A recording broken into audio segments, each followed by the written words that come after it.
Hello students of 10th class. I hope you all are fine at your home. Today we are going to start our sixth poem from the book First Flight. Name is Amanda and it is written by Robin Killian. She is a poet, American poet, and this particular poem is about a little school going girl of 13 or maybe 14 years old who is being advised by the poet or her mother. She is always pointed out by her mother for her mistakes. Actually, in this poem, the poet expresses the views of a little girl. उसके views बताती है Amanda की, who is constantly pointed out by her mother for making mistakes. क्योंकि बच्चा है, बच्चा बार बार गलतियाँ करता है. तो without wasting our so much time, let's move to our first stanza. Don't bite your nails, Amanda. Don't hunch your shoulders, Amanda. Stop that slouching and sit up straight, Amanda.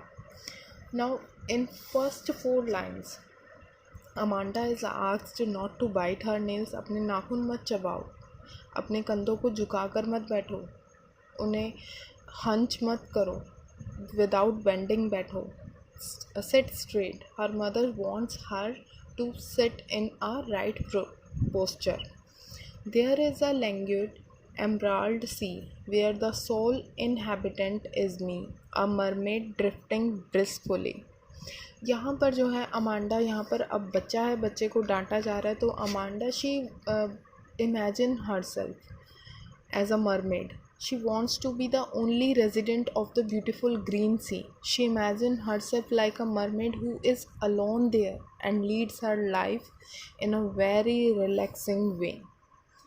तो यहाँ पर हमें यहीं पर ये बात समझ में आती है कि वो अपने आप को, बच्चा है, बच्चे को अगर आप डांटते हैं तो वो अपने लिए अलग अलग बातों को महसूस करना स्टार्ट कर देता है, इमेजिन करना शुरू कर देता है. Now move to our next stanza. Did you finish your homework, Amanda? Did you tidy your room, Amanda? I thought I told you to clean your shoes, Amanda.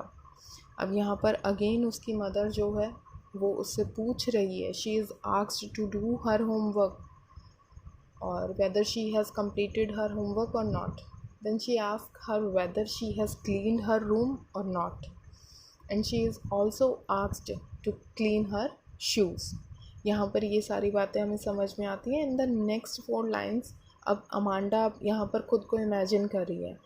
I am an orphan roaming the street, I pattern soft dust with my hushed bare feet, the silence is golden, the freedom is sweet. यहाँ Amanda ने खुद को orphan के रूप में imagine किया है. Amanda imagines if she would have been without parents or like an orphan, she would have drawn design on the soft dust with her uncovered feet. Uncovered means barefooted, नंगे पैर. तो वो जो साइलेंस होता, जो वो चुप्पी होती, is like a golden, is like full of gold, and the freedom is so sweet. Now move to our third stanza. Third stanza में यहाँ पर बोला जाता है, don't eat that chocolate Amanda, remember your acne Amanda, will you please look at me when I am speaking to you Amanda. यहाँ again she is nagged by her parents. She is asked not to eat chocolates. She reminds her of pimples, उसको pimples निकल आए होंगे. At this moment अब यहाँ पर Amanda क्या imagine करती है वो देखते हैं. I am Rapunzel, I have not a care, life in a tower in a tranquil and rare, I will certainly never let down my bright hair. यहाँ अमांडा ने खुद को इमेजिन किया है as a Rapunzel. She wants to be a Rapunzel. Actually Rapunzel she was a character from a fairy tale, एक परियों की कहानी में, that was captured in a tower by a witch. एक चुड़ैल ने उसको कैप्चर कर लिया था. The witch used to climb the tower with the help of Rapunzel's long hair that were let down by her through the window. वो window के through नीचे बालों को गिरा देती थी, उससे लटक कर या उसका सहारा लेकर जो है वो विच नीचे उतर आती थी. अमेंडा भी अपने आप को ऐसा ही इमेजिन करती है. She wants to be Rapunzel because she feels that life in the tower will be very peaceful. But वो अपने आप को ये वार्निंग भी देती है that she will never let her hair down to anyone so that nobody could come to her in the tower, कि कोई उसके पास नहीं आ सकेगा.